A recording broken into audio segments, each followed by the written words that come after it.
হলে আমি ছাত্রলীগকে বলি যে আমার এক ভাই আসবে বিদেশ থেকে, ওনাকে আমার রিসিভ করতে এয়ারপোর্টে যেতে হবে। সেটা বলে আমি ছাত্রলীগের প্রোগ্রাম ফাঁকি দিয়ে চলে যাই।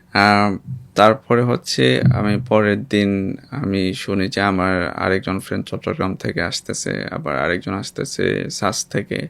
তো আমিও চিন্তা করি যে আমিও জয়েন করবো। মানে ওই যে খালেদা জিয়া যে মার্চ ফর ডেমোক্রেসি ডাক দিয়েছিলেন, সোহরাওয়ার্দী উদ্যানে হয়েছিল প্রোগ্রামটা। সোহরাওয়ার্দী উদ্যানে হয় নাই।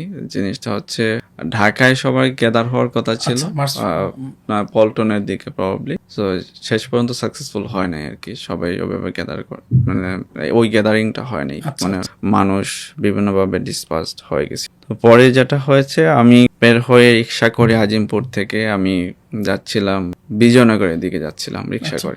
পুলিশ আমাকে আটকিয়েছে এই যে মৎস্য ভবনের এখানে। পুলিশ আমাকে আটকিয়ে তারপর আমার আইডি কার্ড চেক করলো, বলতেছে কোথায়। আমি বললাম আমি আমি এদিকে টিউশন করাই, আমি এদিকে টিউশন করাতে যাচ্ছি। পুলিশকেও তো মিথ্যা বলে, মানে এটা নিজেকে সেভ করার জন্য এরকম আমি বলছিলাম। তো ওরা আইডি চেক করে, আর আরেকটা ছাত্রলীগ যুবলীগের মানুষ ছিল, ওরা প্রবলি আওয়ামী লীগ আর যুবলীগের মানুষ, ছাত্রলীগ না। ওরা একটা বলতেছিল না ওকে অ্যারেস্ট করেন, একটা বলতেছিল আচ্ছা আইডি কার্ডটা আছে, এগুলা মানে স্টুডেন্টই তো মনে হচ্ছে ঢাকা ইউনিভার্সিটি, ওকে ছেড়ে দেন। ঠিক আছে, ছেড়ে দিছে আমাকে।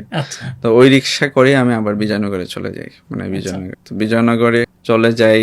আর ওই যে বিএমপি কার্যালয় একটু এদিকে, হ্যাঁ ওইদিকে আবার মানুষ ছিল না, একটু ডিসকানেক্টেড হয়ে গেছিলাম যাদের সাথে আমাকে কমিউনিকেট করা। আর সবাই আসলে এরকম ডিসকানেক্টেড ছিল, স্ক্যাটার ছিল, সবাই এরকম করে ঘোরাঘুরি করছিল। যদি কোনো মিছিল ডাক আসে অথবা স্লোগান শুনে তখন সবাই একসাথে হবে, এরকম একটা প্ল্যানই ছিল আর কি।